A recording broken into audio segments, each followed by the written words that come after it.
नमस्कार, मी सचिन डेरे. आपण पाहत आहात आपला आवाज. मनसर येथे राष्ट्रवादी काँग्रेस पक्षाच्या वतीनं निर्धार परिवर्तन मेळाव्याचे आयोजन करण्यात आले होते.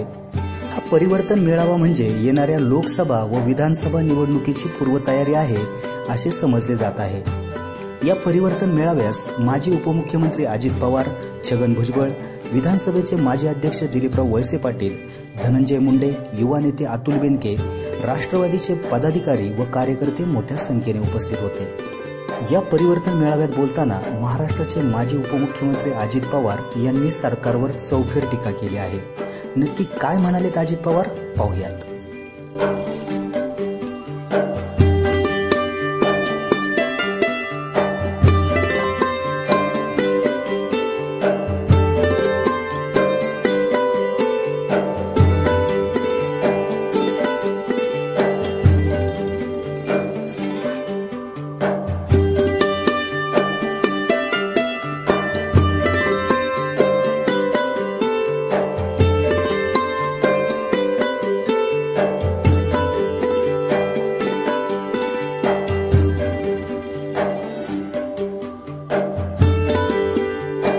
राज्यात सत्ता परिवर्तनाच्या करता रायगड पासून सुरू केलेला निर्धार परिवर्तनाची संपर्क यात्रा आज आपल्या पुणे जिल्ह्यामध्ये मनसरच्या परिसरामध्ये. खरं तर आम्ही छत्रपती शिवाजी महाराजांच्या पुढे वंदन केलं. रायगडावर खाली राष्ट्रमाता जिजाऊंना तिचं वंदन करून त्यांच्या समाधीला घटनेचे शिल्पकार डॉक्टर बाबासाहेब आंबेडकरांना अभिवादन करून आम्ही सगळी सुरुवात केली. कशा करता केली की आज देशामध्ये ज्या भाजप शिवसेनेचं सरकार आहे, राज्यामध्ये जे सरकार आहे, त्या सरकारने आपल्या सगळ्यांचा भ्रमनिरास केलेला. 15 वर्ष आम्ही सगळेजण सरकारमध्ये होतो. 10 वर्ष पवारसाहेब केंद्रामध्ये कृषी मंत्री म्हणून काम करत होते. आंबेगावकरांनो, शिरूरकरांनो, जुन्नरकरांनो, खेडकरांनो, मला तुम्ही सांगा, त्या काळामध्ये कोणती अडचण आहे आणि कुणी आपण साहेबांना फोन केला? दिल्लीला पण जावं लागत नव्हतं. इथून नुसतं साहेबांना सांगितलं, साहेब कांद्याचा वाढला झालाय की साहेब त्याच्यामध्ये लक्ष द्यायचे. कांदा एक्सपोर्ट निर्यात, एक्सपोर्ट इम्पोर्टच्या बद्दल काय धोरण स्वीकारायचं हे पवारसाहेब ठरवायचे. आज आहे कुणी शिवसेनेचा तरी नेता तिकडे फोन करू शकतो, भाजपचा नेता कुणाला फोन करू शकतो. दिल्लीमध्ये शेतकऱ्यांच्या प्रश्नाची जाण असणारा कोणता नेता आज तुमच्या डोळ्यासमोर नाव येतं ते मला सांगा. अरे भाजप शिवसेनेचं नेत्याचं नाव आपण तेच मी म्हणतोय.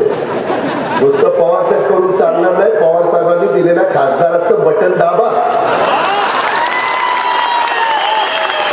खासदाराचं वेगळं दाबतायत आणि आमदाराचं इकडचं दाबतायत.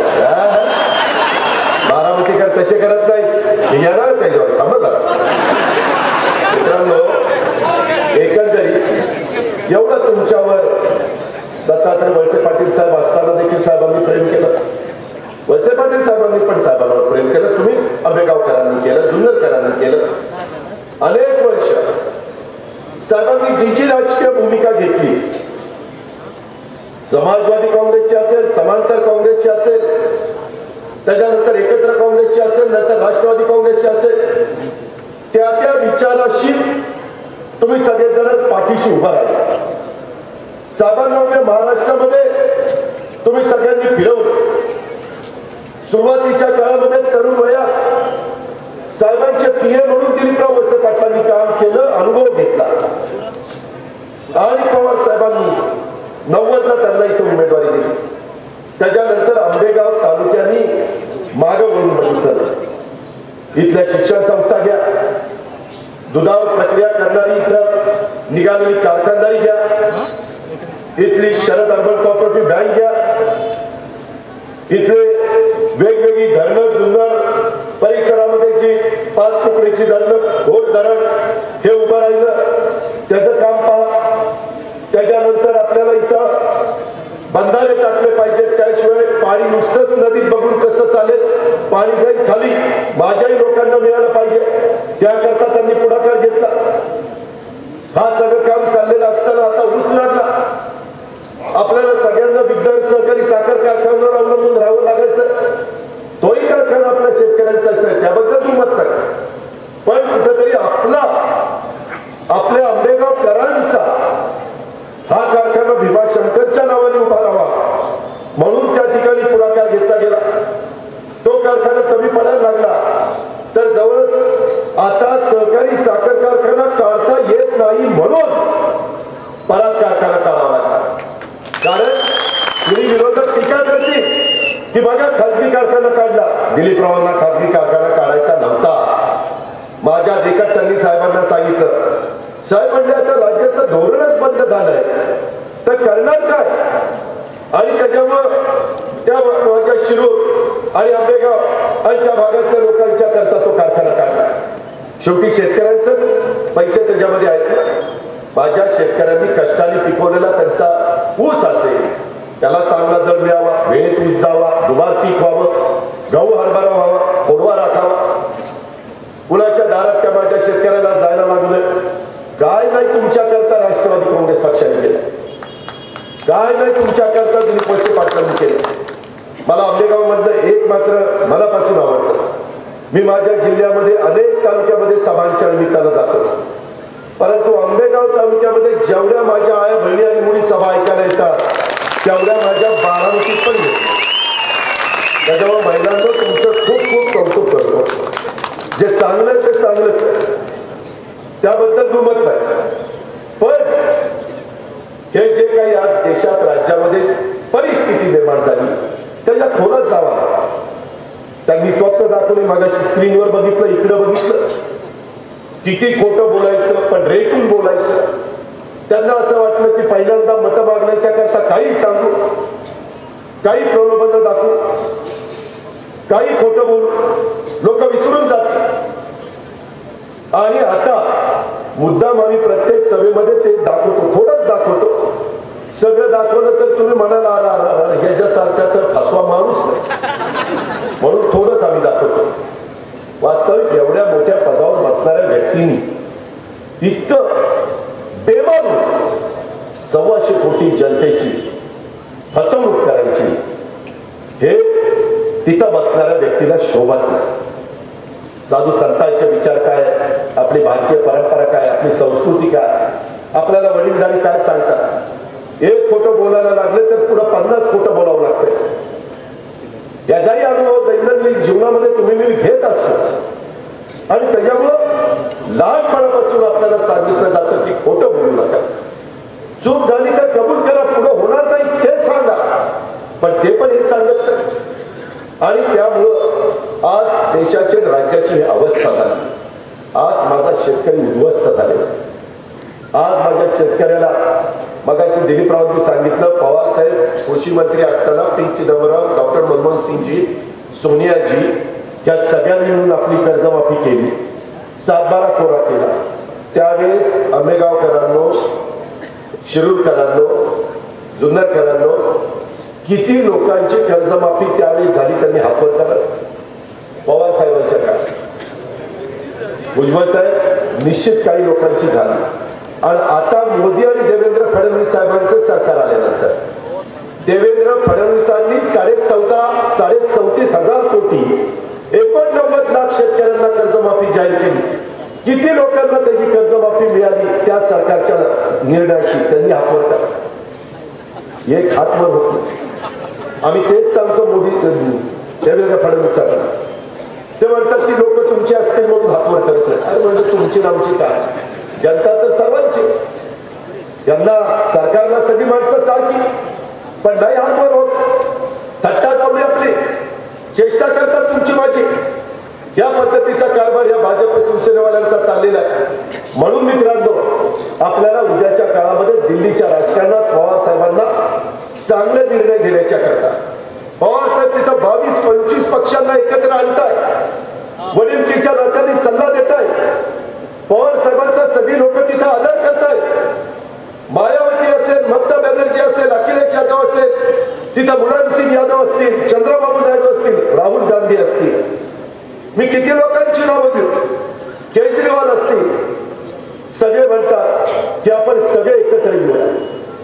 एकत्र येऊन ज्यांनी लोकांना भुलवलं, फसवलं, खोटं बोलले आणि लोकांची दिशाभूल केली त्यांना बाजूला करण्याच्या करता हा सगळा प्रयत्न चाललेला. त्यांच्याकडे अनेक पक्ष, त्यांच्याकडे शिवसेना आहे, इतर पण काही राजकीय पक्ष, मी त्यांची नावं घेत नाही, कदाचित भुजबळ साहेब तुम्हाला सांगतील. पण ही अवस्था आज तुमच्या परिसरामध्ये येत असताना, आज जिल्हा मध्यवर्ती सहकारी बँक आपण चांगली चालवतो, दिलीपराव मी त्याच्यामध्ये आहे, 0% व्याजाने तुम्हाला 3 लाखापर्यंत पीक कर्ज दिलं जातं. सावकाराच्या दारामध्ये तुम्ही जाऊ नये, तुम्हाला त्या ठिकाणी 10 रुपये शेकड्यांनी पैसे घ्यायला लागू नये. हा निर्णय साहेबांच्यामुळे झाला, कर्जमाफीचा निर्णय साहेबांच्यामुळे झाला, राष्ट्रवादी काँग्रेसमुळे झाला. आणि आज मात्र कांद्याला 5 रुपये पट्टी येते, कुठं 2 रुपये येते, कुठं काही पैसे येतात, काहीच होत नाही. ते बघा कांद्याचे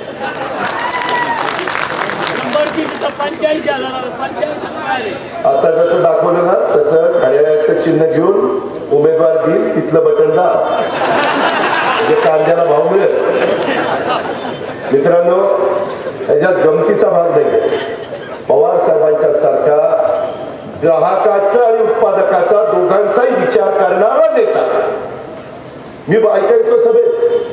एकदा शेतकऱ्यांना उसाला भाव मिळत नव्हते तेव्हाच पवार साहेबांनी शहरी भागातल्या लोकांना सांगितलं 20 रुपये किलोनी साखर घेऊन खायला शिका, तर त्या शेतकऱ्याला 2 पैसे मिळतील.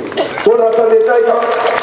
काही नेते शहरी भागामध्ये गेल्यानंतर साखर स्वस्त मिळाली पाहिजे तुम्हाला, आणि इकडे आल्यानंतर अरे उसाचा भाव वाढला पाहिजे. अरे असले धंदे पवार साहेबांनी तसं कधी केलं नाही.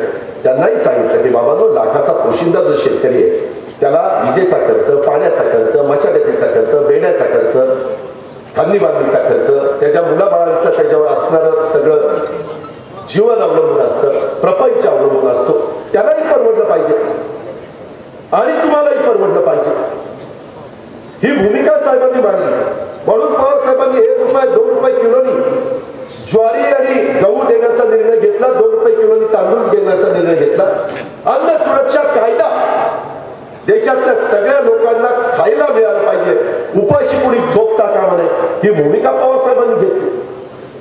आम्ही म्हटलं साहेब 1 आणि 2 रुपये किलोनी जर गहू आणि ज्वारी आणि तांदूळ 2 रुपये किलोनी जायला लागलं तर आमचं कसं व्हायचं? म्हणजे काळजी करू नका, तुम्हाला पण आधारभूत किंमत चांगली मिळवून देतो. गव्हाचा दर वाढवून दिला, तांदळाचा दर वाढवून दिला, इतर पिकांचा दर वाढवून दिला, FRP वाढवून दिली, फळबागांच्या करता चांगला कार्यक्रम राष्ट्रीय फलोत्पादन योजना दिली. सगळ्या करता त्यांनी लक्ष ठेवलं. देशाला अन्नधान्याच्या बाबतीत स्वयंपूर्ण करून टाकलं. बाहेरच्या देशातलं तुम्हाला मला अन्नधान्य आणावं लागायचं. 72च्या दुष्काळात जुनी लोक सांगतील मिलो आणून खाल्ला लाल भाकरी. आता तसं करावं लागत नाही. बाहेरच्या देशांना आपण निर्यात करतो. ही कुणाची किमया आहे? ही 125 कोटी जनतेची किमया आहे. त्याच्या माग कोण नेता होता? त्याच्या माग पवार साहेब होते. ही गोष्ट तुमच्या ठिकाणी लक्षामध्ये घेतली पाहिजे. त्यांनी काय केलं? आज ही निर्धार परिवर्तनाची यात्रा कशा करताय? माझा शेतकरी असेल, माझा कष्टकरी असेल, माझा कामगार असेल, माझी महिला असेल, माझा युवक युवती असेल, विद्यार्थी, दलित, आदिवासी, अल्पसंख्याक, दुर्बल, वंचित, उपेक्षित, हे सगळे घटक आज अडचणीत आहेत. आता मी इथं आलो, तिथं माझ्या एका पुन्हा एम्प्लॉयमेंट युनियनच्या कामगारांवरील झालेला अन्याय दूर करण्याच्या करता काय सांगतात? 21 वर्षापूर्वी दादा पासून उत्तम प्रकारची कंपनी चालली, परंतु आज 750-800 कामगार तिथं काम करतायत आणि आज तिथं 6वं वेतन उत्पादन वाढीचं सगळे करार चांगले झाले, परंतु तिथं आज आम्हाला अक्षरशः सदर प्रकरण न्यायप्रविष्ट असताना कायद्याची पायमल्ली होतीये. आणि आता आम्ही एवढे सगळे कामगार आणि आमचं कुटुंब यांच्यावर अन्याय होतो, त्याच्यामध्ये हस्तक्षेप करायला आम्हाला न्याय. हे एक उदाहरण देतो. असे कितीतरी कारखाने यांच्या काळामध्ये बंद पडले. त्याच्यामध्ये मित्रांनो तुम्हाला सूचना करण्याचा जरूर अधिकार आहे. त्याबद्दल दुमत नाही. या राज्याला विजेच्या बाबतीमध्ये स्वयंपूर्ण करण्याचं काम आपण त्या ठिकाणी केलं. आपण ज्या ज्या अडचणी येतात त्या त्या अडचणी दूर करण्याचा प्रयत्न आपण त्या निमित्तानं केला आणि मार्ग काढला. आपण खोटं बोललो नाही. बैलगाडा शर्यती चालू करतो असं का मी खोटं कधी सांगितलं नाही. या खासदारांनी खोटं सांगितलं, झाली का चालू? तुम्हाला जर खरंच चालू करायचे असेल तर केंद्रात आपलं सरकार, राज्यात आपलं सरकार आणा. तुम्ही काय होते ते पहा. आणि हा अजित पवारचा शब्द, मी शब्दात, अरे तुम्हाला काय करायचं सरकार द्या ना. सरकार आल्यानंतर बहुमत असल्यानंतर काय कायदा करायचा ते आम्ही ठरवू ना.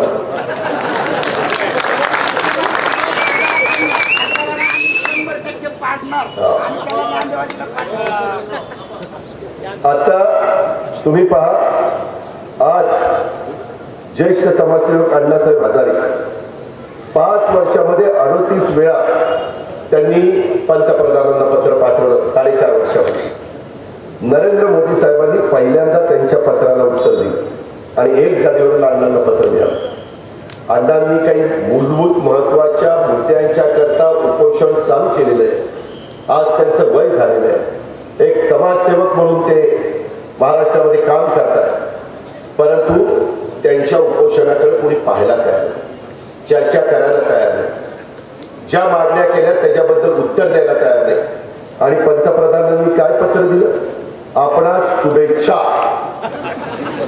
म्हणजे उपोषणाला बसले त्याला शुभेच्छा का? पंतप्रधान, आम्ही पण उपमुख्यमंत्री भुजबळ साहेब होते, मी होतो, दिलीपराव आज मंत्री त्या ठिकाणी होते. आम्हाला पत्र आल्यानंतर त्या पत्राच्या बद्दल पवार साहेब अख्ख्या देशाला पत्र व्यवहार करत असतात, पण शुभेच्छा, उपोषणाला शुभेच्छा म्हणजे त्यांनी तसंच तिथं बसावं. काय मोदी साहेब, आपण काय विचार करता? फार तर सांगायला पाहिजे होतं की अण्णासाहेब हजारे, मी तुमच्या प्रश्नामध्ये लक्ष घातलेलं आहे. देवेंद्र फडणवीसांना तुम्हाला भेटायला सांगतो, ते चर्चा करतील. राज्य सरकारशी संबंधित प्रश्न ते सोडवतील, केंद्र सरकारशी संबंधित प्रश्न मी सोडतील. आणि मग शुभेच्छा दिल्या असत्या तर मी समजू शकलो असतो. हे जे काही चाललेलं आहे हे आपण त्या ठिकाणी ओळखलं पाहिजे. आणि काय पद्धतीनं त्यांनी काय मागणी केली की त्या पत्रामध्ये शेतकऱ्यांचे प्रश्न आहेत, लोकपाल नियुक्त आहे, प्रत्येक राज्यात लोकायुक्त कायदा करा, अशा पद्धतीनं त्या ठिकाणी मागणी केलेली आहे. आणि याच्याबद्दल एक अवाक्षर नाही आणि शुभेच्छा देऊन टाकल्या. या गोष्टीचा विचार माझ्या महाराष्ट्रातल्या जनतेने, देशातल्या जनतेने निश्चितपणे केला पाहिजे. अशा प्रकारचं माझं तुम्हाला सगळ्यांना सांगणं. खूप काही गोष्टी त्यामध्ये आहेत. उदाहरणार्थ जर सांगायचं म्हटलं तर मित्रांनो, अलीकडच्या काळात इथं विष्णू इंग्या आपल्या आंबेगाव तालुक्याचे राष्ट्रवादी काँग्रेस पक्षाचे अध्यक्ष. दुधाचा व्यवसाय तुमच्या माझ्या महाराष्ट्रात सगळ्यात चांगला जर कुठं असेल तर तो पुणे जिल्ह्यामध्ये. पराग डेअरी आहे, पुणे जिल्हा दूध संघ आहे, बारामती दूध संघ आहे, अनेक प्रकारच्या इथं बसलेले अनेकांचे वेगवेगळ्या प्रकारचे सोने उद्योग दूध समूह आहे. अशा अनेक आहेत, मी सगळी नावं घेत नाही. मधल्या काळामध्ये दिलीपराव, मी, दत्ताभाऊ भरणे, भुजबळ साहेब, आमचे धनंजय सगळ्यांनी मिळून शेतकऱ्याला 19 रुपये दुधाला भाव मिळत होता. तो 25 रुपये करावा. आमच्या काळात 26 रुपये होता की नाही? मग आम्ही सरकारमध्ये असताना 26 रुपये. त्याच्यात पवार साहेब तिथं बरोबर परदेशामध्ये साखर पावडर निर्यात करायचे दुधाची, त्यामुळे दुधाच्या किमती व्यवस्थित राहायच्या. डिमांड आणि सप्लाय याचा ताळमेळ त्या ठिकाणी लावला जायचा. मध्ये एकदा साहेबांनी आम्हाला सूचना केली की तुम्ही तिथल्या दुधाची पावडर तयार करण्याच्या करता 2 रुपये 3 रुपये अनुदान द्या. आम्ही काही करोड रुपये खर्च केले, अनुदान दिलं, त्याच्यात किंमत चांगली राहिली. आज ती किंमत कमी आहे. शेवटी माझ्या शहरातल्या पण ग्राहकाला परवडलं पाहिजे, पण गाई म्हशीचे जोपासना करणाऱ्या माझ्या शेतकऱ्याला परवडलं पाहिजे. ते म्हणजे 5 रुपये अनुदान. 1 ऑगस्ट 2018ला निर्णय झाला. आज तारीख आहे 3 फेब्रुवारी 2019. विष्णुपंत हिंगे, मला सांगा आपले दूध संघाचे किती पैसे थकले?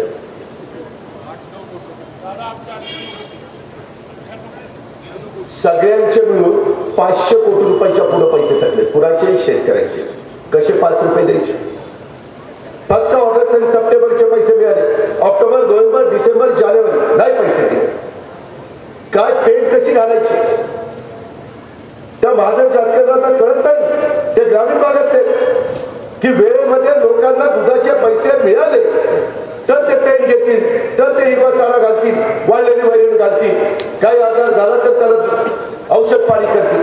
पैसाच नसेल तर फोनदारात उभं करताय, फोन करत नाही. त्याचा अनुभव आपण घेत असतो.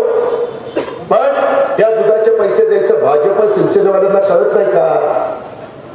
सत्ताधारी पक्षाला पाठिंबा देणारे आमदार काय करताय, खासदार काय करताय, त्यांना सांगता येत नाही. पालकमंत्री काय करताय? पालकमंत्र्यांचं काम नाही का? दुग्ध विकास खात्याने स्वतः मुख्यमंत्री आपण घेतलेला निर्णय नागपूरच्या अधिवेशनात मांडला. लोकांना पैसे वेळच्या वेळेला जातात का नाही त्याचा आढावा घ्यायचा असतो. आम्ही घ्यायचो आमच्या काळात. उदाहरण म्हणून सांगतो, ज्यावेळेस तुम्हाला संजय गांधी निराधारचे पैसे आम्ही सुरू केले त्या काळामध्ये त्या निराधार व्यक्तीचे पैसे जात नव्हते. कॅबिनेटला चर्चा झाली. जयंत पाटलांनी अर्थमंत्री म्हणून निर्णय घेतला की जोपर्यंत महाराष्ट्रातल्या त्या महिन्यातल्या संजय गांधी निराधारचे पैसे जात नाही तोपर्यंत त्या विभागाच्या सेक्रेटरीने स्वतःचा पगार घ्यायचा. पगारावर चालल्यानंतर तो सेक्रेटरी पहिले सगळ्यांचे पैसे द्यायला लागला, कारण ते पैसे गेल्याशिवाय त्याचा पैसा निघाला. असं थोडीशी वृत्ती काढायची, थोडीशी युक्ती काढायची, थोडं डोकं चालवायचं. पण जर इच्छा असेल तर ना, या राज्यकर्त्यांची इच्छाच नाही ना, याचा विचार आंबेगावकरांनी या निमित्तानं केला पाहिजे. मित्रांनो, आज तुमचा माझा सोलापूर रोड, नगर रोड, त्या ठिकाणी नाशिक रोड, काय अवस्था? खेडच्या घाटामध्ये जामिंग होत आहे, माझ्या आळे फाट्याला जामिंग होत आहे, माझ्या नारायणगावला जामिंग होत आहे, माझ्या मंचरला जामिंग होत आहे, माझा खेड राजगुरुनगरला जामिंग होत आहे. कुठं जामिंग होत नाही? हे सत्ताधारी पक्षाचे लोक जे काही सत्तेवर आहेत हे काही डोळे बंद करून काय करतात का? त्यांना कळत नाही. रोज जर प्रत्येकाचे 2 ते 3 तास वाया जात असतील तर 365 दिवसामध्ये किती तास झाले? इंधन खर्च होते, वेळेचे त्या ठिकाणी खर्च होतो, वेळेत जाता येत नाही, वागायचं कसं? परंतु त्याही करता या राज्यकर्त्यांना काही करता आलं नाही. जो निर्धार परिवर्तनाची यात्रा आहे ती ह्याच्या करताय. आणि मी जे जे सांगतोय, जे जे मुद्दे इथं काढतोय, उद्याच्याला म्हणा तुम्ही काय करणार आहे? आम्ही सरकारमध्ये आल्यानंतर ठराविक काळामध्ये हे सगळे रस्ते अतिशय व्यवस्थितपणे तुम्ही जाहीर कराल अशा पद्धतीने करून द्या. नाही केले तर अजित पवारला आंबेगावमध्ये घेऊन देऊ नका. आणखी काय सांग? परंतु करायला पहिले 1-2 वर्ष द्या. जायचं लगेच म्हणाला तू सांगितलं होतं नाही, जरा दमानी या पद्धतीनं मी तुम्हाला सांगतो. आम्ही काय करू? रेल्वेच्या बद्दल पुणे ते नाशिक रेल्वे करायची आणि कधी करायची? वर गेल्यावर करायची. किती खोटं बोलणार? ते म्हणतात ना, ढवळ्यापाशी बांध लावता पावळ्या, वाढ नाही पण गुण लागले. तसं हे भाजप शिवसेनेचं झाले. दोघांनाही गुण लागले, दोघे एकाच माळीचे म्हणे. काय फरक नाही? याला काढा त्याला झाका, त्याला काढा याला झाका, दोघेही तसले. काही यांना घेणं देणं पडलेलं नाही. आणि त्याच्यामुळे पुणे नाशिक रोडचं रखडलेलं काम होत असलेली माझ्या मुलांची मुलींची वाहतुकीची कोंडी, माझ्या महिलांची, माझ्या शेतकऱ्यांची, कष्टकऱ्यांची वाहतुकीची कोंडी. अर्थसंकल्पात या नियोजित पुणे नाशिक रेल्वे रोडला किती निधी आला सांगा ना? खासदारांनी किती निधी आणला? त्याच्याबद्दल कोणी काही बोलत नाही. बैलगाडा शर्यतीचा फक्त राजकारणासाठी वापर केला जातो. चाकणच्या विमानतळाला कुणी विरोध केला? दिलीप वळसे पाटलांनी केला, दिलीप मोहित्यांनी केला, अजित पवारांनी केला. कुणी विरोध केला? आणि आज तो विमानतळ तिथं होत नाही. नुकसान कुणाचं झालं? सर्वात जास्त नुकसान जुन्नरचं, आंबेगावचं, खेडचं झालेलं. जबाबदार कोण? तुम्ही ज्यांना खासदार केलं ते जबाबदार आहे. म्हणजे इनडायरेक्ट तुम्ही जबाबदार आहे. तुम्ही अशा लोकांना निवडून दिली. तिथं जर आपल्या विचाराचा 99ला अशोक मोहोळ खासदार होता, 2004ला तुम्ही त्यांना दिलं, अशोक मोहोळला पाडलं, त्याच्यानंतर विलास लांडेला पाडलं, त्याच्यानंतर देवदत्ताला पाडलं. आम्हाला कुणीतरी सांगितलं साहेबांना, राष्ट्रवादीला, आता असं करा, यावेळेस तुम्ही आंबेगाव मधला राष्ट्रवादीचा उमेदवार द्या. मग देवदत्त निकम काढला, कारण लोक काय करायचे आंबेगावची, खासदारकीला खासदाराला, राष्ट्रवादीच्या विरोधी खासदार आणि विधानसभेला दिलीप वळसे पाटलांना. काही झालं तर खासदारकी पण इकडं आणि आमदारकी पण आपल्याकडे. मग आम्ही डोकं चालवलं, आपण देवदत्तच दिला तर त्याच्या नावात देव पण आहे, दत्त पण. काय होतं कशाचा देवही पावला नाही, दत्तही पावला नाही. काय बोलायचं काय आणि करायचं काय. मित्रांनो, माग 1989 साली पवार साहेबांना मुख्यमंत्री होते, त्याचा अर्थ लावू नका, नाहीतर वेगळा अर्थ काढा. मुख्यमंत्री होते, साहेबांनी मला सांगितलं, पोपटराव गावडे आणि काकासाहेब पलांडे ह्या जुन्या लोकांना आठवत असेल, एकदा काँग्रेसने निर्णय घेतला की लोकसभेच्या निवडणुकीमध्ये जिथं आमदार मागे तिथं त्या आमदाराला तिकीट द्यायचं. आणि त्याच्यातनं राजेंद्र कुमार घोलप हे इंदापूरचं तिकीट कट झालं. शिवाजीराव निलंगेकर मुख्यमंत्री, त्यांचं तिकीट कट झालं आणि मला वाटतं अशोक निलंगेकरला दिलं आणि तिथं गणपतराव पाटलांना दिलं. असं तिथं झालं. साहेब मला म्हणले, अजित 89ची निवडणूक आहे, तू आता बारामतीमध्ये थोडं बहुत राजकारण बघायला लागला, तुम्ही सगळ्यांनी मिळून शंकरराव भाऊंना निवडून आणलं पाहिजे. संभाजीराव काकडे एकेकाळी आपणच इथं खासदार दिलेले होते, बारामतीचं निवडून आलेले होते, त्यांना तिकीट दिलं कुणी, जनता पक्षाने. साहेब म्हणले, अजित इथं जर संभाजीरावांना मतं जास्त पडली, आपल्याला मतं कमी पडली तर काँग्रेस, तेव्हा आपण एकत्र काँग्रेसमध्ये होतो, ते जर काय नियम लावला तर आपलंही काही खरं नाही. शरद पवार साहेब तर देशाचे नेते, राज्याचे नेते. मी एवढं जीवाचं रान केलं, आता मी एकटा नाही, अख्ख्या बारामतीला, की भाऊंना लीड द्यायचं. संभाजीराव काकडे म्हणायचे, अरे मी तुमचा सिटिंग खासदार होते, मी तुमचाच आहे ना, मला आता निवडून द्या.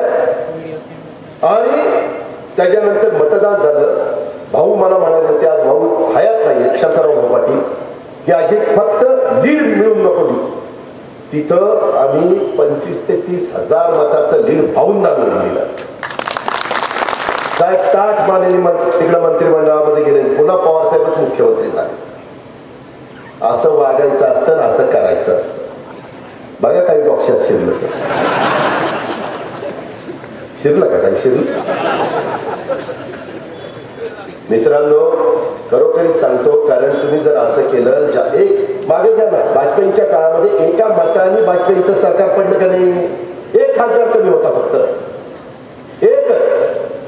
त्याच्याकरता एक खासदार त्या ठिकाणी निवडून गेला पाहिजे, हे महत्वाचं आहे. त्याच्यामुळे यावेळेस जो शिरूर लोकसभा मतदारसंघाचा उमेदवार दिला जाईल तो प्रचंड मताने निवडून द्या. आमदार तुमच्या विचाराचा त्या ठिकाणी दिला जाईल, नाहीतर फारच तुम्ही टाळाटाळ करायला लागलं तर तुमच्या मनात नाही ते मला करावं लागेल. बघा मग असा खासदारीचा उमेदवार दिल तर मग तुमची आणि मी गुपचिरी काय करता येणार. इकडं बघावं, तिकडं बघावं, करू का तसं नाही म्हणता येणार. मग खासदार दिला पाहिजे. तुम्ही नाही म्हणता, हा डिक्लेअर करा, डिक्लेअर करायला लावा आणि बटन तिकडे दाबा.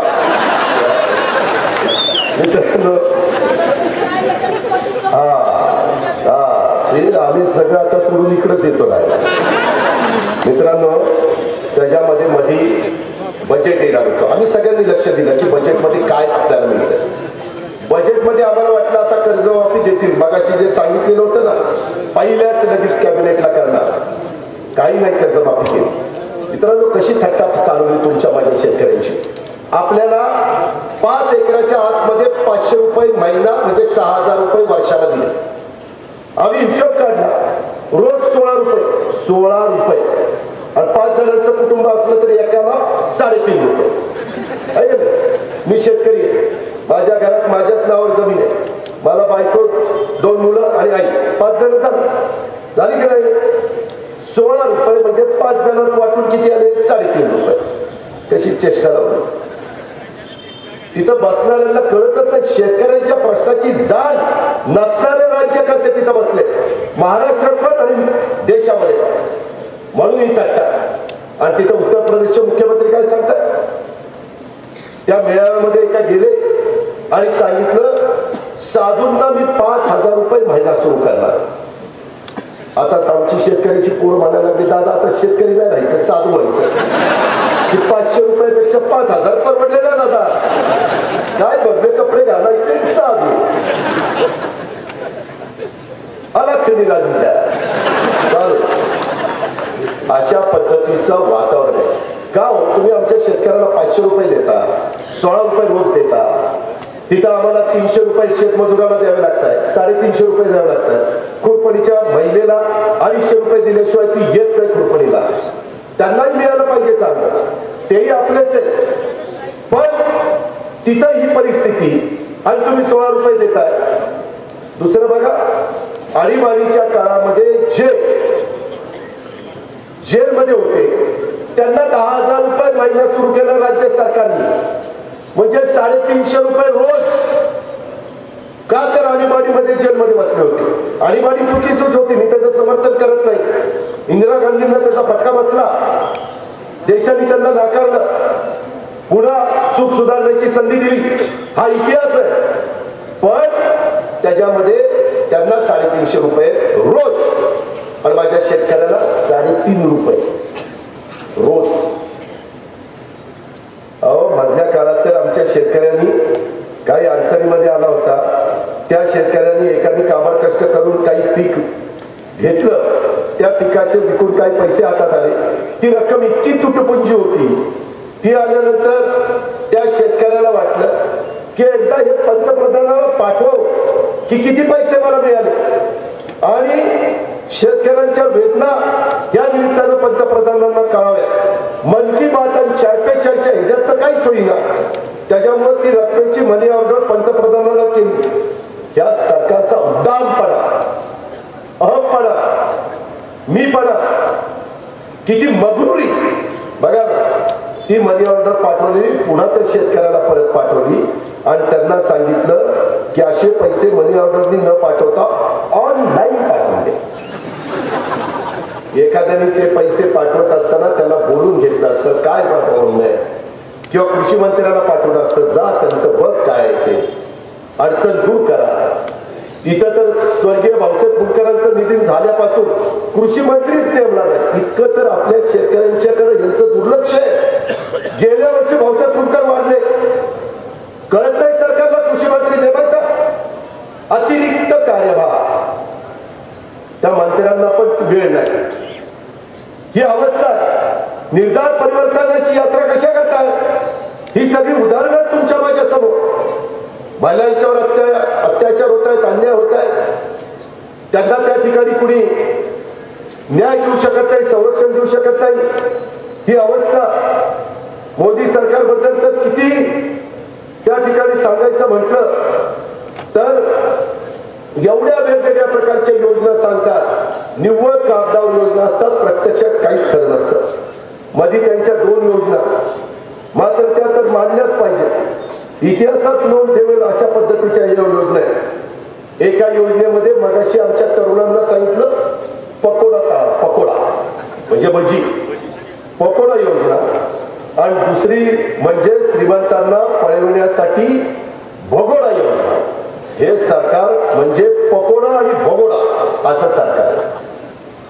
आणि काही लोक तर यांना चौकीदार मी चौकीदार म्हणून काम करीन. सगळ्यांनी हजारो कोटी रुपये बुडून परदेशात गेले.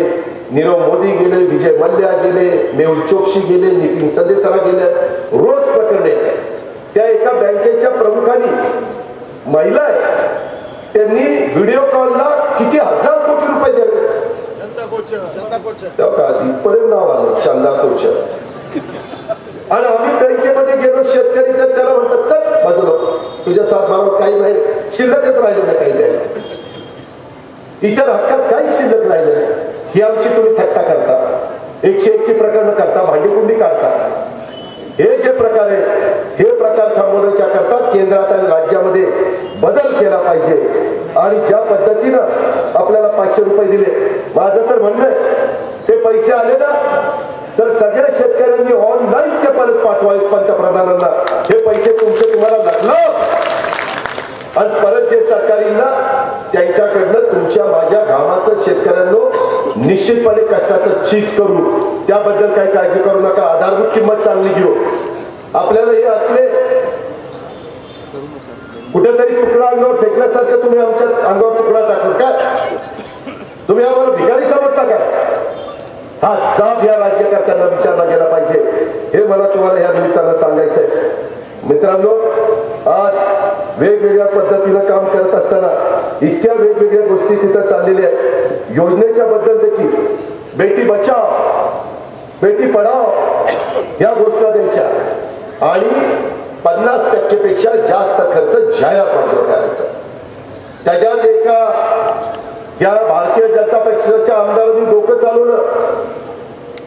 ते प्रवक्ते होते, त्यांना वाटलं की चांगली योजना आपल्या सरकारने आणलेली बेटी बचाव बेटी पढाव, त्यांनी त्याला आणखी जोडलं बेटी भगाव. ते सगळं म्हणतो. कुणाला कुठली मुलगी आवडली की मला सांगा, मी तिला पळून आणतो, तुम्हाला देतो. अशा काय बापाच्या घरची मुलगी आहे काय समजतो का ना? त्याचं नाव राम कदम. त्या आई वडिलांचं चुकलं, त्याचं रावण कदम नाव ठेवायला पाहिजे. ही असली माणसं आहेत, यांचा विचार तुम्ही मी कधी करणार का नाही, हा खऱ्या अर्थाने आपल्या सगळ्यांच्या समोर सवाल आहे. आणि म्हणून माझी तुम्हाला आग्रहाची नम्रतेची कळकळीची विनंती आहे की बाबांनो, या सगळ्यामध्ये आपल्याला बदल करायचा आहे. पवार साहेब ह्या काळामध्ये जीवाचं रान करतायत. आज ह्या सगळ्या गोष्टी होत असताना इथं मलाही पत्र आलंय अखिल भारतीय बैलगाडा संघटना, त्याबद्दल दिलीपराव वळसे पाटील साहेब, पवार साहेब, आमची सगळ्यांची चर्चा झाली. मी जाहीरपणे तुम्हाला सांगतो, केंद्रात राज्यात हे सरकार घालवा, आपल्या विचाराचं सरकार आणा आणि हे बैलगाडा कसा सुरू होत नाही मग ते आम्ही तुम्हाला दाखवून देतो. आम्ही तो चालू करून दाखवू, हेही तुम्हाला सांगतो. मित्रांनो, FRP देत नाही. आज पेपर वाचा, धनंजय मुंडेची बहीण पंकजा मुंडे वैद्यनाथ कारखान्याच्या चेअरमन आहेत ना, अजूनही त्यांनी FRP दिली नाही. दिली का? पेपरला बातमी आहे. 1 रुपया पेमेंट नाही. अरे मंत्री लोक 1 रुपया पेमेंट करत नाही आणि त्या भीमाशंकरनी सगळेच्या सगळे पैसे तुमचे दिले. 80% रक्कम दिली, आम्ही सगळ्यांनी दिली. आमच्या पेपरला बातम्या आल्या, परंतु आम्हाला सांगतात 2900 रुपयांनी साखर विकायची. आम्ही म्हणतो तुम्ही 3400 रुपयांनी विका ना, परवानगी द्या ना, आम्ही ताबडतोब सगळ्यांचे पैसे देतो. आता आम्ही काय काढलं? आम्ही सरकारला सांगितलं की तुम्ही बँकेकडनं आम्हाला पैसे देत नाही. बँकेकडनं जेवढे पैसे येतात तो खर्च आम्ही सगळा करू. तोडणी, वाहतुकीचा, कारखाना चालवण्याचा आणि शेतकऱ्यांना पेमेंट द्यायचा आणि जे काही त्याच्यामध्ये मागचं कर्ज घेतलेलं असेल तेही देण्याचा, या सगळ्यातनं आता भागत नाही. 80% रक्कम दिली. जर शेतकऱ्यांना ताबडतोब पैसे पाहिजे असतील तर 20% रकमेची साखर द्यायला साखर कारखान्याची तयारी. मार्ग काढायचा म्हणतो सरकार, मार्ग काढत नाही. इथं जर मी, दिलीपराव, भुजबळ साहेब, धनंजय, जयंतराव, आम्ही सगळे मंत्रिमंडळात असतो, पवार साहेब तिथं असते, तर सर्वच्या सर्व FRP प्रमाणे पेमेंट तुमच्या हातामध्ये मिळालं असतं. जबाबदार कोण आहे? राज्य सरकार. यांचे मंत्री पेमेंट देत नाही, रावसाहेब दानवे पेमेंट देत नाही, सुभाष देशमुख देत नाही, हरिभाऊ वागले देत नाही, विनोद तावडे देत नाही, मार्ग काढत नाही. त्यांनी जरा बसावं ना अधिकाऱ्यांना घेऊन. अरे आम्हालाही पैसे देता येत नाही, काय मार्ग काढायचा? नाही काढत. ही परिस्थिती आहे या राज्यकर्त्यांची. या गोष्टीचा विचार देखील तुम्ही सगळ्यांनी केला पाहिजे. आज बघा, आज आपला भीमाशंकर सहकारी साखर कारखाना इतका चांगला चाललाय. भीमाशंकर सहकारी साखर कारखान्याची रिकव्हरी किती आहे? 12.45. म्हणजे 100 जवळपास 25 किलो साखर तुम्ही काढता.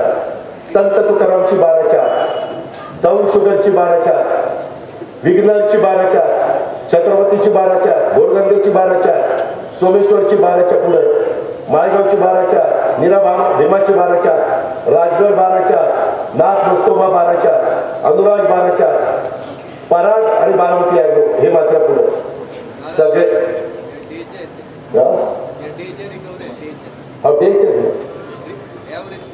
नाही. ॲव्हरेज पण चांगली, जिथं डेची चांगली तिथं ॲव्हरेज चांगली, त्याच्यावर ॲव्हरेज पण चांगली.